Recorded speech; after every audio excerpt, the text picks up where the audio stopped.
Hello, everyone. Good evening and welcome back.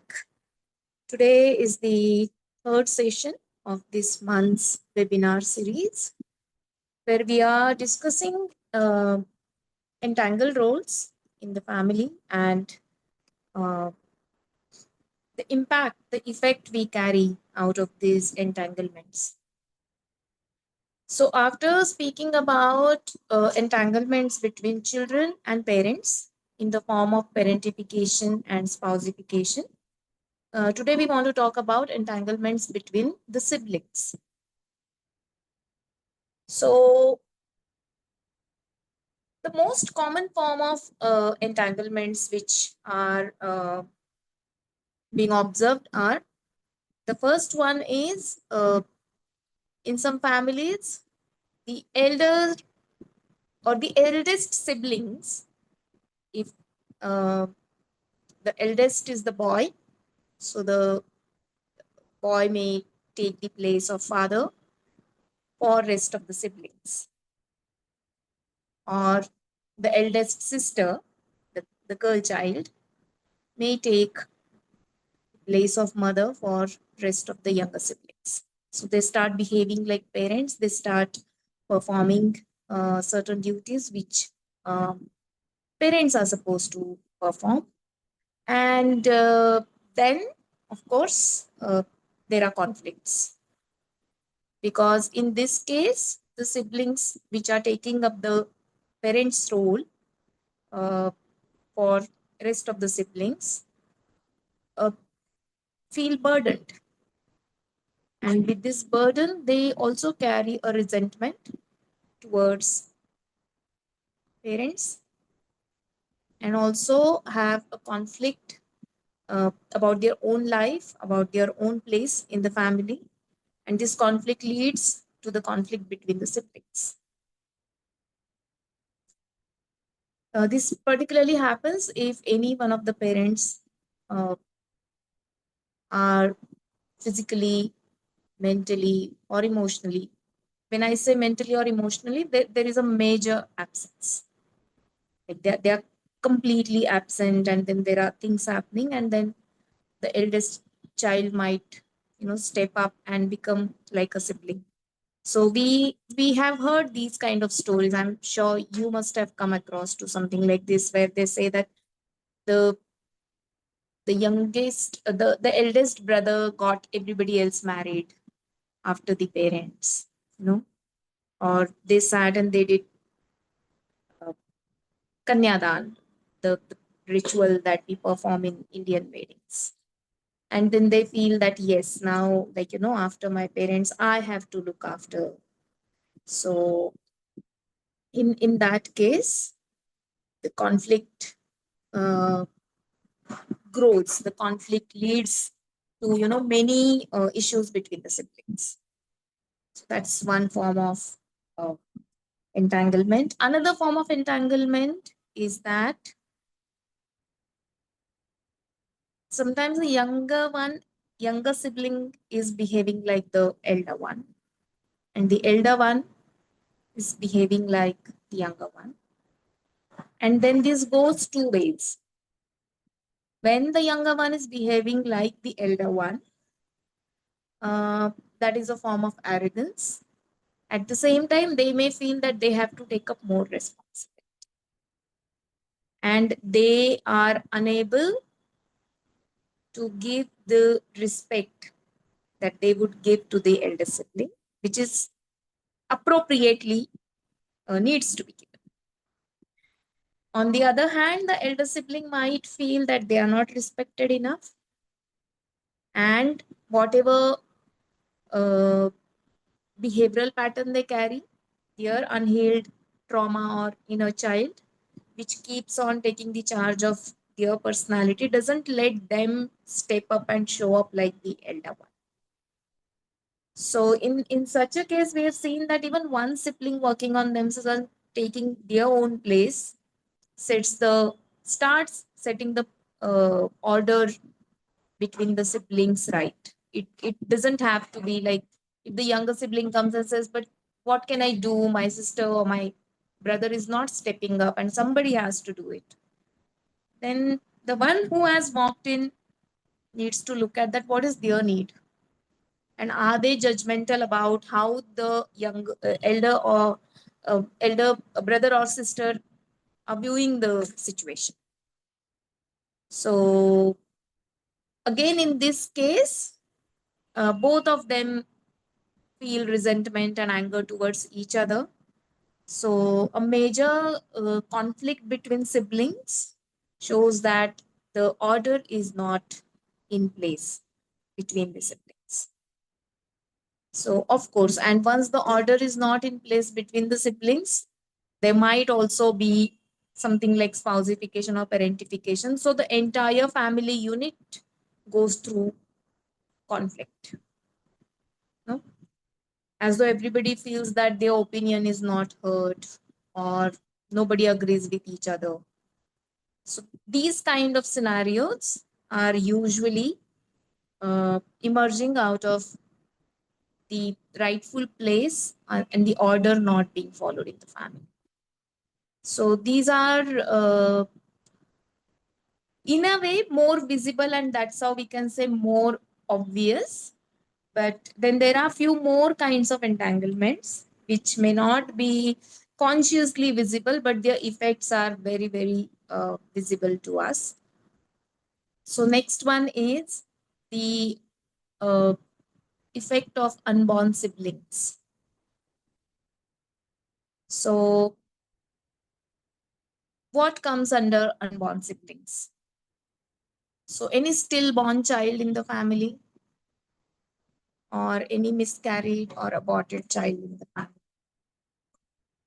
Or let's say that the child was born but passed away, you know, at a very early age, like within days, weeks, or months, and that's how the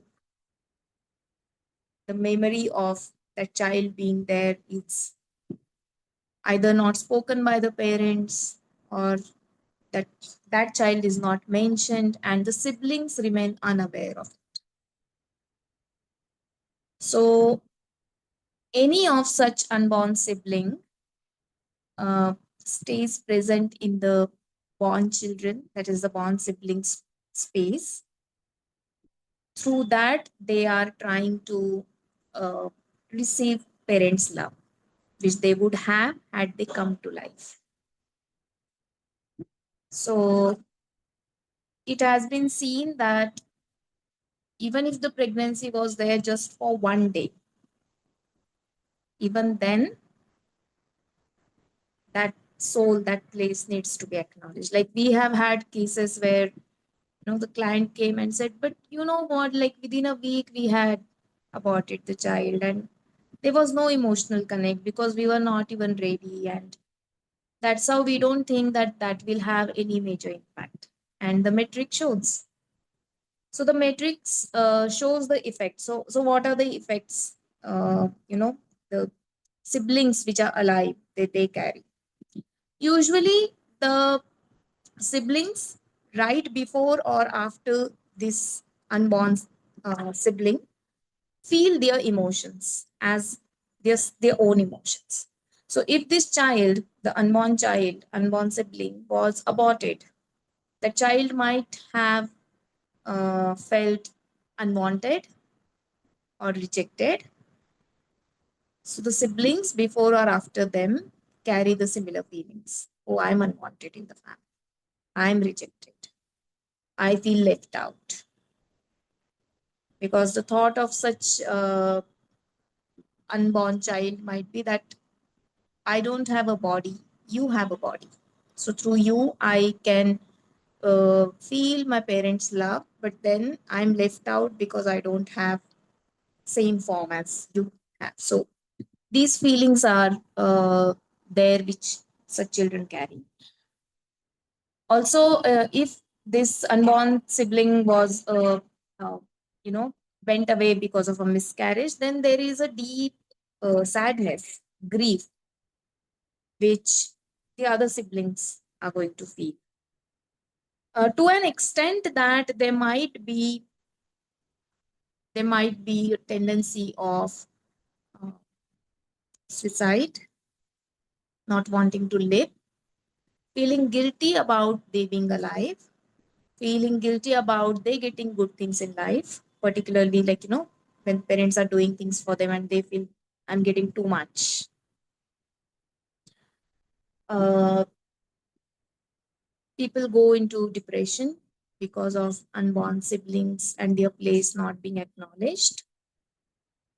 And why does this happen? They are just unconsciously trying to acknowledge or trying to include that unborn sibling because that sibling might have felt excluded. So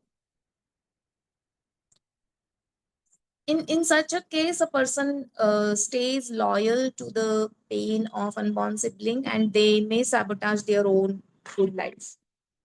Something good comes their way, but they may not feel worthy of it, or they may not find enough life force in them to go and live that. Huh?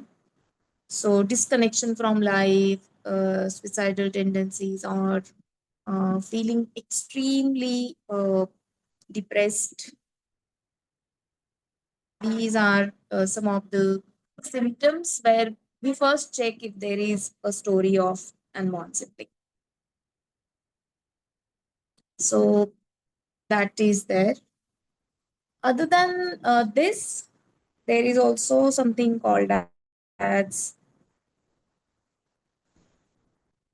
uh, the dynamics between twin siblings. So when two souls plan that they come as a set of twin, that is for a reason. Yeah. And that's how for whatever contract they carry, but they carry the strongest bond with each other in the entire family.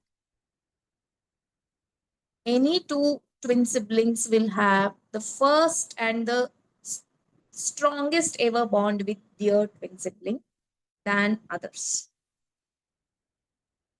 So, to a degree where it has been seen that if a person is marrying one of the twins, then energetically they are married to another twin also.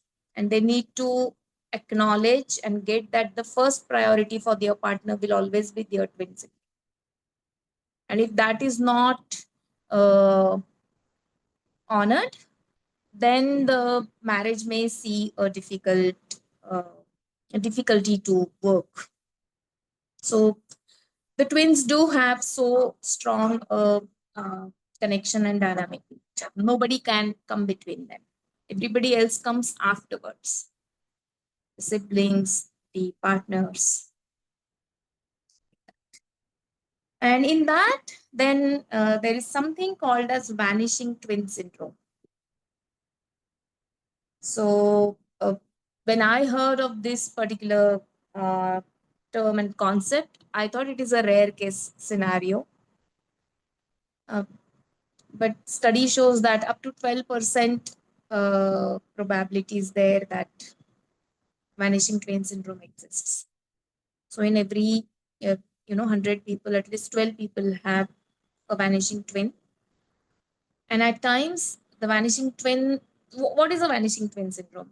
When the conception happened, there were two embryos, and at some point, just one pregnancy continued and the other one disappeared, vanished.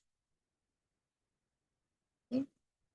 And sometimes it goes unrecognized in the medical tests. And that's how the parents don't know, the sibling doesn't. And the impact will be the same. Like the twin sibling, they have the strongest bond, and then my twin is gone. So, as though this twin will live for the missing twin also. So, they may have the urge of, completing what that twin would have lived. And that creates more complications because, again, the deep seated sadness can be many folds in such a case. And again, it becomes very, unexplainable sadness or guilt, because they left just for me to live, or how can I live when my twin is gone? And if it is completely unconscious, not visible in early years of childhood, or not at least acknowledged why a person has felt this way, then it starts showing up in different aspects of life. So much subtle that we may not be able to connect the dots consciously. So I think these are the forms of entanglements which we have observed when it comes to siblings dynamics.